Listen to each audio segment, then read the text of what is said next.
തെരഞ്ഞെടുപ്പിൽ ജയിക്കാൻ വേണ്ടി കേരളത്തിലെ ക്ഷേമ പെൻഷൻ 2500 രൂപയാക്കി വർദ്ധിപ്പിക്കുമെന്ന് പറഞ്ഞിട്ട് 2026 ചുമതല ഒഴിയുന്നത് വരെ ആ പണം വർദ്ധിപ്പിക്കാതിരുന്ന വിജയനോട് ഒരാൾ പോലും വലവിരിച്ച് ഒളിവെച്ച് പിടിച്ച് അകത്തിട്ട പോലീസിനെ ആദ്യത്തെ 2 കേസിലും കുറ്റപത്രം പോലും സമർപ്പിക്കാൻ കഴിയാതെ വെള്ളം കുടിക്കുമ്പോൾ മൂന്നാമത്തെ കേസിൽ സമർപ്പിച്ച കുറ്റപത്രം കോടതി തിരിച്ചയച്ച് പുതിയ കുറ്റപത്രം തരാൻ പറയുമ്പോൾ 3 കേസും ചീറ്റിയതിന് തുല്യമാകുന്നു. ഇനി ഏറെ വൈകാതെ തന്നെ ഈ 3 കേസും ഹൈക്കോടതി റദ്ദ് ചെയ്യുന്ന സാഹചര്യം രൂപപ്പെടും. വേണമെങ്കിൽ ആദ്യത്തെ 2 കേസുകളും പോലീസിന് അന്വേഷിച്ച് രാഷ്ട്രീയ സമ്മർദ്ദം കൊണ്ട് എഴുതിയതാണ്, നിലനിൽക്കില്ല എന്ന് പറഞ്ഞ് മുൻകൂർ ജാമ്യ വിധികളുടെ പശ്ചാത്തലത്തിൽ റഫർ ചെയ്യാം. കുറ്റപത്രം സമർപ്പിച്ച 3ാമത്തെ കേസ് തെളിവുകളുടെ അഭാവത്തിൽ ഹൈക്കോടതിയിൽ അപേക്ഷ കൊടുത്താൽ ക്വാഷ് ചെയ്തെടുക്കാം. ചുരുക്കി പറഞ്ഞാൽ ഇനി ഏതാനും മാസങ്ങൾക്കകം രാഹുൽ മാങ്കൂട്ടം പൂർവാധികം ശക്തിയോടെ രാഷ്ട്രീയത്തിലേക്ക് തിരിച്ചു വരും. പിന്നെ എങ്ങനെയാണ് അയാളെ ചാടിക്കേറി അറസ്റ്റ് ചെയ്യുന്നത്? വാദി കേരളത്തിലില്ല, ഇന്ത്യയിലില്ല, വിദേശത്താണ്. ആ വാദിയെ നേരിട്ടൊന്ന് SHO കാണണ്ടേ? രാഹുൽ മാങ്കൂട്ടവുമായിട്ട് ബന്ധപ്പെട്ട് ഞെട്ടിക്കുന്ന ഒരു വാർത്തയാണ് പുറത്തു വന്നേക്കുന്നത്. ഇത് ആരും അറിയാത്തൊരു വാർത്തയാണ്. ഒരു മാധ്യമങ്ങളും ഈ വാർത്ത കൊടുത്തില്ല. അത് എന്തുകൊണ്ടാണെന്ന് അരിയാഹാരം കഴിക്കുന്ന ജനങ്ങൾക്ക് മനസ്സിലാക്കാവുന്നേ ഉള്ളൂ. കാരണം എല്ലാവർക്കും ആവശ്യം രാഹുൽ മാങ്കൂട്ടത്തിൻ്റെ ഒരു പതനമായിരുന്നു. രാഹുൽ എന്നൊരു വ്യക്തി കോൺഗ്രസ് പാർട്ടിയിൽ അല്ലെങ്കിൽ പ്രസ്ഥാനത്തിൽ കാണരുത് എന്നൊരു വാശിയായിരുന്നു എല്ലാ ആളുകൾക്കും. കാരണം അതുകൊണ്ടാണ് നല്ല വാർത്തകൾ കാണുമ്പോഴത്തേക്ക് നമ്മൾ ആരും കാണുന്നില്ല അല്ലേ. രാഹുലുമായിട്ട് ബന്ധപ്പെട്ട് നല്ല നല്ല കാര്യങ്ങൾ കാണുമ്പോഴത്തേക്ക് ഒന്നിലും നമ്മൾ കാണുന്നില്ല. അപ്പോൾ ആദ്യം തന്നെ പറയുകയാണ്, രാഹുലിൻ്റെ തിരിച്ചുവരവ് ആഗ്രഹിക്കുന്ന ആളുകളൊക്കെ ഈ വീഡിയോ ലൈക്ക് ചെയ്യണം, നിങ്ങളുടെ അഭിപ്രായം കമൻറ്റ് ചെയ്യണം. രാഹുൽ UDF പ്രസ്ഥാനത്ത് ഈ പാർട്ടിയിലേക്ക് തിരിച്ചു വരണമോ വേണ്ടയോ എന്നൊക്കെ നിങ്ങളൊന്ന് അഭിപ്രായം കമൻറ്റ് ചെയ്യണം. അതുപോലെ ചാനൽ ആദ്യമായിട്ട് കാണുന്നവരെങ്കിൽ ഉറപ്പായിട്ട് സബ്സ്ക്രൈബ് ചെയ്ത് ഫോളോ ചെയ്ത് വെക്കണം. എങ്കിൽ മാത്രമേ ഇതുപോലെയുള്ള ഞെട്ടിക്കുന്ന വിവരങ്ങളൊക്കെ നിങ്ങളുടെ മുമ്പിലേക്ക് എനിക്ക് ഷെയർ ചെയ്യാൻ പറ്റത്തുള്ളൂ. അപ്പോൾ ഞെട്ടിക്കുന്നൊരു വാർത്തയാണ്. രാഹുലിനെ ഇഷ്ടപ്പെടുന്ന ആളുകൾക്ക് ഇതൊരു ഞെട്ടിക്കുന്നൊരു വാർത്ത തന്നെയാണ്. കാരണം കഴിഞ്ഞ ദിവസം ഞാൻ ഇന്ന് ഈ ഒരു വാർത്ത മറുനാടനിലാണ് ഞാൻ കണ്ടത്, ഈ ഒരു വിവരം അറിയുന്നത്. സാജൻ സക്കറിയയ്ക്ക് ബിഗ് സല്യൂട്ട്. കാരണം ഇതുപോലെയുള്ള വിവരങ്ങൾ, ഇതുപോലെയുള്ള വാർത്തകൾ, പുറം ലോകം അറിയാത്ത സത്യങ്ങൾ പുറത്തു കൊണ്ടുവരുന്നതിന് പുള്ളിക്കൊരു ബിഗ് സല്യൂട്ട് മറുനാടന്. അപ്പം കഴിഞ്ഞ ദിവസം പോലീസ്, പിണറായി വിജയൻ്റെ പോലീസ്, പിണറായി സർക്കാരിൻ്റെ പോലീസ് രാഹുൽ മാങ്കൂട്ടത്തിനെ വളഞ്ഞിട്ട് പിടിച്ച് 18 ദിവസം ജയിലിൽ കൊണ്ട് ക്രൂശിച്ച് കിടത്തിയത് നമ്മൾ കണ്ടതാണ് അല്ലേ. ഒരു കൊടും കുറ്റവാളിയെ പിടിച്ചുകൊണ്ട് പോകുന്ന രീതിയിലേക്കാണ് പിടിച്ചുകൊണ്ട് പോയത്. അപ്പം കഴിഞ്ഞ ദിവസം പിണറായി വിജയൻ്റെ പോലീസായിരിക്കുന്ന സമയത്ത്, ഇപ്പോൾ പോലീസ് പിണറായി വിജയന് വേണ്ടിയിട്ട് പ്രവർത്തിക്കുന്ന സമയത്ത് അന്ന് രാഹുലിനെതിരെ കുറ്റപത്രം സമർപ്പിച്ചിരുന്നു. അതൊക്കെ വെറും പാഴാണത്. വെറും അതിനകത്ത് എഴുതി വച്ചേക്കുന്നതൊക്കെ വെറും കള്ളത്തരമാണെന്ന് ഇപ്പം VD സതീശൻ സർക്കാരിൻ്റെ പോലീസ് അതൊക്കെ കണ്ടുപിടിച്ചു. VD സതീശൻ സർക്കാരിൻ്റെ അടുത്തേക്ക് ആ ഒരു കുറ്റപത്രവുമായിട്ട് വന്നപ്പോഴത്തേക്ക് വലിച്ചെറിഞ്ഞിട്ട് ഇതൊക്കെ വലിച്ചെറിഞ്ഞിട്ടുണ്ടല്ലോ പറഞ്ഞു പറയുന്നു, പോയി വേറെ പുതിയത് കൊണ്ടുവരാൻ പറഞ്ഞു. കൈ അടിക്കണം, ലൈക്ക് അടിച്ച് നിങ്ങൾ അഭിപ്രായം ഉറപ്പായിട്ട് കമൻറ്റ് ചെയ്യണം. VD സതീശൻ സാറിന് ഒരു 100 ലൈക്കും അല്ലെങ്കിൽ ഒരു 100 ഹാൻഡ്സും, വേറൊന്നുമല്ല. കാരണം നമുക്കറിയാം രാഹുൽ എന്നൊരു വ്യക്തിയെ തകർക്കാൻ വേണ്ടി നടത്തിയ ഒരു ഗൂഢാലോചനയുടെ ഭാഗമായിട്ടാണ് നമുക്കെല്ലാവർക്കും അറിയാം. അപ്പം അതിനകത്ത് എഴുതി വച്ചേക്കുന്നതെല്ലാം ഒട്ടും ലോജിക്കല്ലാത്ത കാര്യങ്ങളെന്ന് മനസ്സിലാക്കിയ ശേഷം VD സതീശൻ സർക്കാർ അത് തിരിച്ചയച്ചിട്ട് തെളിവ് സഹിതം കൊണ്ടുവരാനാണ് പറഞ്ഞേക്കുന്നത്. അപ്പം ഉറപ്പായിട്ടും നമുക്ക് വിശ്വസിക്കാം രാഹുൽ മാങ്കൂട്ടത്തിൻ്റെ ഒരു തിരിച്ചുവരവ്, ഒരു ഗംഭീര തിരിച്ചുവരവുണ്ടായിരിക്കും. അതിനകത്ത് യാതൊരു സംശയമില്ല. പൂർവാധിക ശക്തി, ഇരട്ടി ശക്തിയോടെ തന്നെ രാഹുൽ തിരിച്ചു വരും. കാരണം ഇതിലൂടെ തന്നെ നമുക്ക് മനസ്സിലാക്കാം. എന്തായാലും ഞാനിവിടെ സാജൻ സക്കറിയ പറയുന്ന ആ ഒരു വാർത്ത, കഴിഞ്ഞ ദിവസമാണ് ഈ ഒരു വാർത്ത വന്നിട്ടുള്ളത്. കഴിഞ്ഞ ദിവസമാണ് ഇത് ഇങ്ങനൊരു റിപ്പോർട്ട് പോയിട്ടുള്ളതും അതുപോലെ VD സതീശൻ സർക്കാരെ അയ്യത്തെടുത്തെറിഞ്ഞതെന്നൊക്കെയാണ് പറയുന്നത്. അപ്പോൾ എന്തായാലും ഞാനിവിടെ നിന്ന് വെച്ച് തരാം, നിങ്ങളൊന്ന് കണ്ടുപോകെ സാജൻ സക്കറിയ പറയുന്നത്. അപ്പോൾ ആരും വീഡിയോ സ്കിപ്പ് ചെയ്യല്ലേ. അപ്പോൾ സ്കിപ്പ് ചെയ്യാതെ നിങ്ങൾ കാണുക. അതുപോലെ നിങ്ങളുടെ അഭിപ്രായങ്ങൾ കമൻറ്റ് ചെയ്യുക. അതുപോലെ എല്ലാ ആളുകളും ചാനലിലും കൂടെ സബ്സ്ക്രൈബ് ചെയ്ത് ഫോളോ ചെയ്ത് വെക്കുക. അപ്പം സാജൻ സക്കറിയ പറയുന്നത്, കാരണം ഇത് വേറൊരു മനുഷ്യനും ഒരു ന്യൂസിനകത്ത് കാണത്തില്ല, ഇതൊന്നും കാണത്തില്ല. ഇങ്ങനെയുള്ള കാര്യങ്ങളൊന്നും ആരും ഒരു ന്യൂസിനകത്തും വരത്തില്ല. അതങ്ങനെയാണ്. എന്തായാലും നിങ്ങൾ സാജൻ സക്കറിയയ്ക്ക് ഒരു ബിഗ് സല്യൂട്ട് കൊടുക്കണം കേട്ടോ. കാരണം ഈ വിവരം പുറം ലോകത്തെ അറിയിച്ചതിന്, ഇങ്ങനെയൊക്കെ ഒരു സംഭവം ഉണ്ടായിരുന്നു എന്നാണ് ചിലപ്പോൾ എൻ്റെ വീഡിയോ കാണുന്ന ആളുകൾ ഇപ്പോഴായിരിക്കും അറിയുന്നത് തന്നെ. അപ്പോൾ എന്തായാലും നിങ്ങളൊന്ന് കണ്ടു നോക്കേ.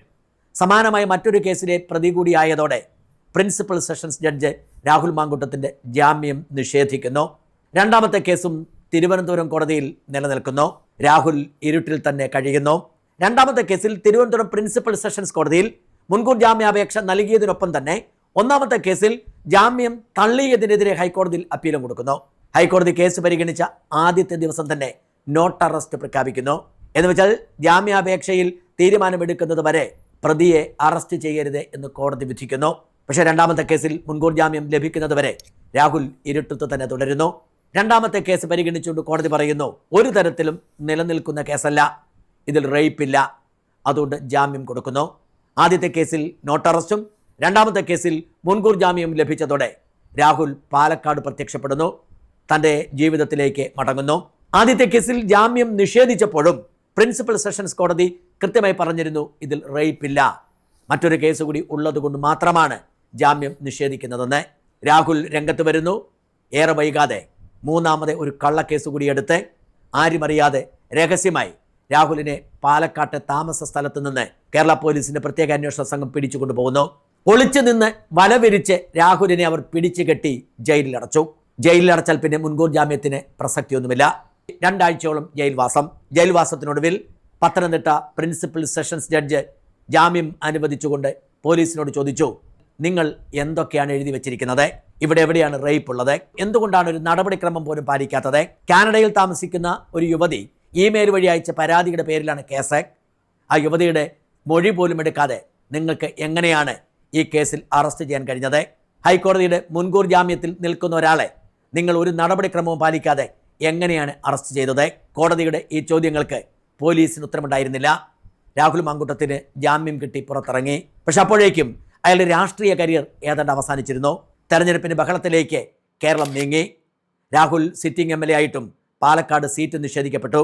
കേരളത്തിൽ അങ്ങോളം ഇങ്ങോളം ഓടി നടന്ന് UDF സ്ഥാനാർത്ഥികൾക്ക് വേണ്ടി സംസാരിക്കേണ്ടിയിരുന്ന രാഹുലിനെ ആർക്കും ഒരു പരിപാടിക്കും ക്ഷണിക്കാൻ കഴിയാത്ത സാഹചര്യമായി. ഇതിനിടയിൽ തന്നെ ആദ്യത്തെ കേസിൽ മുൻകൂർ ജാമ്യം അനുവദിച്ചുകൊണ്ട് ഹൈക്കോടതി നിർണായകമായ വിധി പ്രഖ്യാപിച്ചു. ഒരു തരത്തിലും നിലനിൽക്കാത്ത കേസാണെന്നും പരസ്പര സമ്മതത്തോടെ ഒരു അവിവാഹിതനായ ചെറുപ്പക്കാരൻ ലൈംഗിക ബന്ധം നടത്തിയിട്ടുണ്ടെങ്കിൽ ആർക്കാണ് ഛേദമെന്നും ഇവിടുത്തെ ധാർമ്മിക പ്രശ്നമെങ്കിലും ചൂണ്ടിക്കാണിക്കൂ എന്നും കോടതി പറഞ്ഞു. എന്ന് മാത്രമല്ല, വിവാഹിതയായ ഒരു പെൺകുട്ടിക്ക് വിവാഹം നിലനിൽക്കുമ്പോൾ വിവാഹ വാഗ്ദാനം നൽകി പീഡിപ്പിച്ചു എന്ന് പറഞ്ഞ് എങ്ങനെ കേസ് കൊടുക്കാൻ കഴിയും എന്ന് കോടതി ചോദിച്ചു. ഹൈക്കോടതി വിധി അടിമുടി ഈ കേസിനെ തിരസ്കരിക്കുകയും റദ്ദു ചെയ്യുകയും ചെയ്യുന്നതിന് തുല്യമായിരുന്നു.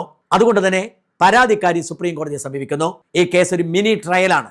അതായത് കോടതി നിഗമനത്തിലെത്തിയിരിക്കുന്നു, അത് തനിക്ക് നീതി ലഭിക്കുന്നതിന് തടസ്സമാകും, ആ വിധിയെ റദ്ദാക്കണം, മുൻകൂർ ജാമ്യം റദ്ദാക്കണം എന്ന് പറഞ്ഞാണ് സുപ്രീം കോടതിയിൽ പോയത്. Warm winter specials. Order now on Swiggy. Meals at 99. Get free delivery on your first order. तुम रूही नहीं हो देव, मैं ही रूही हूँ. मैंने तुम्हें प्रूफ भी तो दिया था, ये ब्रेसलेट. സുപ്രീം കോടതി കേസ് ഫയലിൽ പോലും സ്വീകരിക്കാതെ തള്ളി. രണ്ടാം കേസിൽ തിരുവനന്തപുരത്തെ സെഷൻസ് കോടതി നൽകിയ മുൻകൂർ ജാമ്യത്തെ ചോദ്യം ചെയ്തുകൊണ്ട് സർക്കാർ ഒരു അപ്പീൽ നൽകിയിരുന്നു ഹൈക്കോടതിയിൽ. പക്ഷേ ഓരോ തവണയും കേസ് വരുമ്പോൾ സർക്കാർ അഭിഭാഷകൻ ചെന്ന് സമയം ചോദിക്കും, മാറ്റിവെക്കും. കാരണം എതിർക്കാൻ പറ്റിയ ഒരു തെളിവും അവർക്കതിനും കണ്ടെത്താൻ കഴിഞ്ഞില്ല. ചുരുക്കി പറഞ്ഞാൽ 1ഉം 2ഉം കേസുകൾ അക്ഷരാർത്ഥത്തിൽ ചീറ്റിപ്പോയി. അതുകൊണ്ട് പിണറായി സർക്കാർ ഇറങ്ങുന്നതിന് മുൻപേ ആ കേസിൽ കുറ്റപത്രം പോലും കൊടുത്തില്ല. എന്നാൽ മൂന്നാമത്തെ കേസിൽ എങ്കിലും കുറ്റപത്രം കൊടുത്തില്ലെങ്കിൽ രാഹുൽ പുഷ്പം പോലെ ഊരിപ്പോകും എന്നറിയാവുന്നതുകൊണ്ട് ഒരു സ്വപ്നത്തിൽ എന്ന പോലെ മെനഞ്ഞെടുത്ത ഒരു കള്ളക്കഥയുടെ പേരിൽ ഒരു കുറ്റപത്രം തയ്യാറാക്കുന്നു. ഓർക്കണം, ആദ്യത്തെ 2 കേസിലും പരാതി കെട്ടിച്ചമച്ചതാണെങ്കിലും അതിന്റെ പിന്നിൽ ഗൂഢാലോചനയുണ്ടെങ്കിലും പരാതിക്കാരിയെങ്കിലും രാഹുലിന് അറിയാമായിരുന്നു. മൂന്നാമത്തെ കേസിലെ പരാതിക്കാരിയെ പോലും അറിയാത്ത സാഹചര്യം. എന്നിട്ടും ധൃതി പിടിച്ച് എന്തെങ്കിലും ചെയ്തു തീർക്കേണ്ടെന്ന് കരുതി കുറ്റപത്രം സമർപ്പിച്ചു. ആ കുറ്റപത്രം കഴിഞ്ഞ ദിവസം കോടതി വായിച്ചു നോക്കിയിട്ട് എടുത്ത് ആറ്റിലെറിഞ്ഞു. ഇതെങ്ങനെയാണ് കുറ്റപത്രമാവുന്നത്? ഇങ്ങനെയാണോ പോലീസ് കുറ്റപത്രം തയ്യാറാക്കുന്നത്? ഇത് പോയി തിരുത്തിക്കൊണ്ടുവരൂ, ശരിയാക്കിക്കൊണ്ടുവരൂ എന്ന് പറഞ്ഞ് തിരിച്ചയച്ചിരിക്കുന്നു. എന്നാൽ അതിനിടയിൽ പിണറായിയുടെ പകയോടെയുള്ള ദുർഭരണം അവസാനിച്ചു പോയിരുന്നു. ഇനി ആ കുറ്റപത്രം ശരിയാക്കി കൊടുക്കേണ്ടത് പിണറായിയുടെ പോലീസല്ല, VD സതീശൻ്റെ പോലീസാണ്. VD സതീശന് രാഹുൽ മാങ്കൂട്ടത്തോട് താല്പര്യമില്ല എന്നത് സത്യം. പക്ഷേ VD സതീശന് രാഹുൽ മാങ്കൂട്ടത്തോട് വൈരാഗ്യമില്ല. നിയമം നിയമത്തിൻ്റെ വഴിക്ക് പോകട്ടെ എന്നതാണ് VD സതീശൻ്റെ നിലപാട്. അത് തന്നെയാണ് തനിക്ക് ആരുടെയും അവിഹിതമായ പിന്തുണയും നിയമവിരുദ്ധമായ സഹായവും വേണ്ട എന്നാണ് രാഹുലിൻ്റെ നിലപാടും. ചുരുക്കി പറഞ്ഞാൽ രാഹുലിൻ്റെ 3 കേസും 8 നിലയിൽ പൊട്ടിപ്പോയിരിക്കുന്നു. രാഹുലിനെ വലവിരിച്ച് ഒളിവെച്ച് പിടിച്ച് അകത്തിട്ട പോലീസിനെ ആദ്യത്തെ 2 കേസിലും കുറ്റപത്രം പോലും സമർപ്പിക്കാൻ കഴിയാതെ വെള്ളം കുടിക്കുമ്പോൾ മൂന്നാമത്തെ കേസിൽ സമർപ്പിച്ച കുറ്റപത്രം കോടതി തിരിച്ചയച്ച് പുതിയ കുറ്റപത്രം തരാൻ പറയുമ്പോൾ 3 കേസും ചീറ്റിയതിന് തുല്യമാകുന്നു. ഇനി ഏറെ വൈകാതെ തന്നെ ഈ 3 കേസും ഹൈക്കോടതി റദ്ദ് ചെയ്യുന്ന സാഹചര്യം രൂപപ്പെടും. വേണമെങ്കിൽ ആദ്യത്തെ 2 കേസുകളും പോലീസിന് അന്വേഷിച്ച് രാഷ്ട്രീയ സമ്മർദ്ദം കൊണ്ട് എഴുതിയതാണ്, നിലനിൽക്കില്ല എന്ന് പറഞ്ഞ് മുൻകൂർ ജാമ്യ വിധികളുടെ പശ്ചാത്തലത്തിൽ റഫർ ചെയ്യാം. കുറ്റപത്രം സമർപ്പിച്ച 3ാമത്തെ കേസ് തെളിവുകളുടെ അഭാവത്തിൽ ഹൈക്കോടതിയിൽ അപേക്ഷ കൊടുത്താൽ ക്വാഷ് ചെയ്തെടുക്കാം. ചുരുക്കി പറഞ്ഞാൽ ഇനി ഏതാനും മാസങ്ങൾക്കകം രാഹുൽ മാങ്കൂട്ടം പൂർവാധികം ശക്തിയോടെ രാഷ്ട്രീയത്തിലേക്ക് തിരിച്ചു വരും.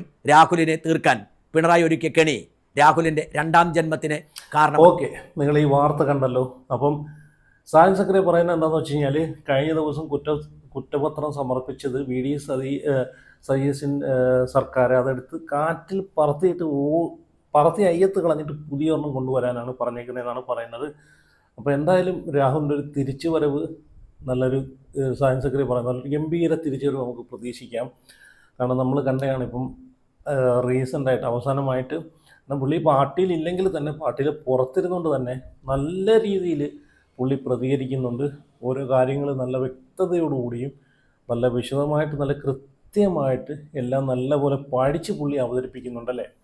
അപ്പം പ്രിയദർശിനിയുമായിട്ട് ബന്ധപ്പെട്ട് ഒരുപാട് ആളുകൾ ഇതുപോലെ കുറ്റം പറയുന്ന നമ്മൾ കണ്ടതാണ്. അപ്പോൾ അതിനൊക്കെ ചുട്ട മറുപടി രാഹുൽ മാങ്കൂട്ടം കൊടുക്കുന്നൊരു വീഡിയോ നമ്മൾ കണ്ടായിരുന്നു. പ്രിയദർശിനിയുമായിട്ട് ബന്ധപ്പെട്ട് പാവപ്പെട്ട സ്ത്രീകൾ യാത്ര ചെയ്യുന്നെങ്കിൽ യാത്ര ചെയ്ത് പോട്ടിടെ അതിനൊക്കെ ഇങ്ങനെ കുറ്റം പറയുന്നതിനാണ് അല്ലേ, സർക്കാരിൻ്റെ കീശയെന്നല്ലേ എടുത്ത് കൊടുക്കുന്നത്. ഓക്കെ, എന്തായാലും ഞാനിവിടെ രാഹുൽ പറയുന്ന ഒരു കുറച്ച് ഭാഗം ഒന്ന് വെച്ച് തരാം, അതും കൂടെ നിങ്ങളൊന്ന് കണ്ടു നോക്കാം. മാധ്യമപ്രവർത്തകരും BJP-ക്കാരും ഒന്നിച്ചു ചോദിക്കുന്ന ചോദ്യമാണ്, എവിടെ നിങ്ങൾ വാക്ക് പറഞ്ഞ കേരളത്തിലെ സ്ത്രീകളുടെ സൗജന്യ യാത്രാ പദ്ധതി?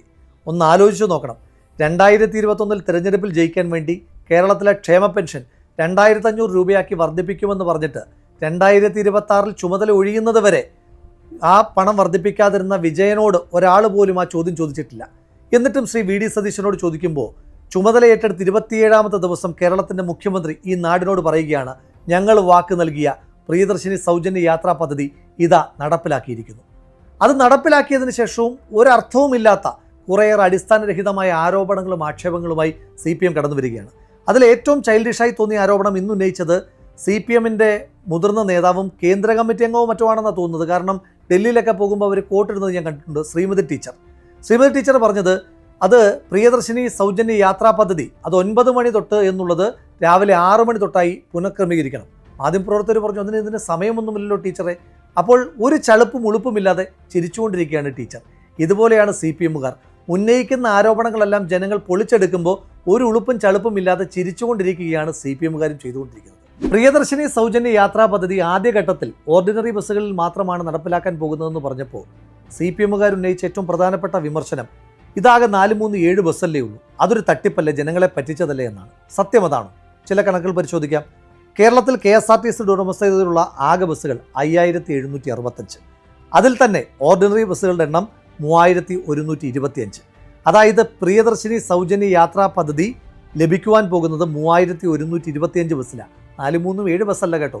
ഇത് ശതമാനം എടുക്കുമ്പോൾ കേരളത്തിലെ ആകെ KSRTC ബസ്സുകളുടെ 55%-ലും സൗജന്യ യാത്രാ പദ്ധതി നടപ്പിലാക്കുവാൻ പോവുകയാണ് എന്നുള്ളതാണ് യാഥാർത്ഥ്യം. ഇത് കേവലമായ ഒരു സൗജന്യ യാത്രാ പദ്ധതിയല്ലേ? ശരിക്കും പറഞ്ഞാൽ ഇപ്പോൾ നിയമസഭയിൽ രാഹുലിൻ്റെ കൂടെ ഒരു കുറവുണ്ടായിരുന്നു. രാഹുലിനെ കൊണ്ട് ഉണ്ടായിരുന്നെങ്കിൽ ഒരു രക്ഷയും ഇല്ലായിരുന്നു. കാരണം പ്രതിപക്ഷ നേതാവ് പിണറായി വിജയനെ ഇരുത്തിപ്പൊരിച്ചേനെ. കാരണം അതിനൊക്കെ ഒരു അവസരം കിട്ടിയതായിരുന്നല്ലേ ഇരുത്തിപ്പൊരിക്കാൻ. ഒന്ന് ആലോചിച്ച് നോക്കി, രാഹുലും കൂടെ ഉണ്ടായിരുന്നെങ്കിൽ നിയമസഭയിലെ കാര്യം പിന്നെ പറയേണ്ട കാര്യമില്ല. കഴിഞ്ഞ ദിവസത്തെ ചെളിവെള്ളം എടുത്തുകൊണ്ട് വരുന്ന രംഗങ്ങളൊക്കെ രാഹുൽ മാങ്കൂട്ടം കൂടി നിയമസഭയിൽ ഉണ്ടായിരുന്നെങ്കിലുള്ള അവസ്ഥ എന്ന് ആലോചിച്ച് നോക്കി. ഭയങ്കര ഇൻട്രസ്റ്റിംഗ് ആയിരുന്നല്ലേ. അപ്പം ഇനി ഞാനിവിടെ ജോർജ് ജോസഫ് റിട്ടയർഡ് SP ആയിട്ടുള്ള ജോർജ് ജോസഫ് സാറിൻ്റെ ഒരു വീഡിയോ ഞാനിവിടെ വയ്ക്കാം. ഈ കേസുമായിട്ട് രാഹുൽ മാങ്കൂട്ടവുമായിട്ട് ബന്ധപ്പെട്ട് ഈ കേസ് ഇത് നിലനിൽക്കില്ലെന്നാണ് പുള്ളിയുടെ ഒരു കണ്ടുപിടുത്തം. പുള്ളി അങ്ങനെയാണ് പറയുന്നത്. പുള്ളി റിട്ടയർഡ് SP ആണ്. എന്തായാലും പുള്ളി പറയുന്നതും കൂടെ ഒന്ന് കണ്ടു നോക്കേ. പുള്ളി പറയുന്നത് ചുരുക്കുന്നത് ശരിയാണ്. കാരണം ഇത് നിലനിൽക്കാൻ സാധ്യതയില്ല. കാരണം അങ്ങനെയാണ്. എന്തായാലും പുള്ളിയും കൂടെ പറയുന്നത് നിങ്ങളൊന്ന് കണ്ടു നോക്കിയേ. പക്ഷേ അത് ആണ് ആദ്യമായിട്ട് നടപടിയെടുക്കേണ്ടത്. എവിടെയാണ് ഇവർ ഈ നിയമം പഠിച്ചത്? എന്ത് നിയമവശം അവർക്ക് അറിയാം? മേലുദ്യോഗസ്ഥന്മാർ എന്ത് ചെയ്യുകയാണ്? 3 കേസെടുത്തല്ലോ ഇതുവരെ, പക്ഷേ അതെങ്ങും എത്തില്ല. കാരണം അതൊരു റേപ്പിൻ്റെ പരിധി വരുന്ന കാര്യങ്ങളല്ല. അത് അവർ പരസ്പരം അറിയാവുന്ന ആൾക്കാർ ഉഭയസമ്മത പ്രകാരമുള്ള ഒരാരോപണം അല്ലെങ്കിൽ റേപ്പ് ചെയ്തെന്ന് ഒരാൾ പറയുന്നു. പിന്നെ എങ്ങനെയാണ് അയാളെ ചാടിക്കയറി അറസ്റ്റ് ചെയ്യുന്നത്? വാദി കേരളത്തിലില്ല, ഇന്ത്യയിലില്ല, വിദേശത്താണ്. ആ വാദിയെ നേരിട്ടൊന്ന് SHO കാണണ്ടേ, അവരുടെ മൊഴി രേഖപ്പെടുത്തണ്ടേ, അതിനുശേഷം മതിയല്ലോ അറസ്റ്റ്. പിന്നെ എന്തിനാണ് ഇത്ര ധൃതി പിടിച്ച് അറസ്റ്റ് ചെയ്തത്? മെഡിക്കൽ എവിഡൻസ് ഇല്ലല്ലോ ഒരു 2 വർഷമായിട്ട്. പിന്നെ എന്തിനാണ് ഇതിൻ്റെ പുറകിൽ? അപ്പോൾ അത് രാഷ്ട്രീയ പ്രേരിതം തന്നെ. ഓക്കെ, ജോർജ് ജോസഫ് സാറ് പറഞ്ഞ പോലെ എന്ത് നിയമം പഠിച്ചിട്ട് എന്തിനു വേണ്ടിയിട്ട് ഇതൊക്കെ രാഹുൽ മാങ്കൂട്ടം എന്നൊരു വ്യക്തിയെ രാഷ്ട്രീയപരമായിട്ട് ഒതുക്കണം. അതിന് വേണ്ടിയിട്ടാണ് ഇതൊക്കെ കൊണ്ടുവന്നിട്ടുള്ളത്, അല്ലാതെ ഒന്നുമല്ല. ഇതിനകത്തൊന്നും ഒരു നിയമം പോലും പാലിക്കാതെയാണ് ഇതൊക്കെ ചെയ്തിട്ടുള്ളത് അല്ലേ. അപ്പോൾ എന്തായാലും നിങ്ങളുടെ അഭിപ്രായങ്ങളൊക്കെ ഇതിനെ പറ്റിയിട്ട് കമൻറ്റ് ചെയ്യുക. അതുപോലെ വീഡിയോ ലൈക്ക് ചെയ്ത് ചാനൽ ആദ്യമായിട്ട് കാണുന്നുണ്ടെങ്കിൽ ചാനൽ കൂടെ സബ്സ്ക്രൈബ് ചെയ്ത് വയ്ക്കുക. പടത്തിലുമായിട്ട് പിന്നെ വരാം.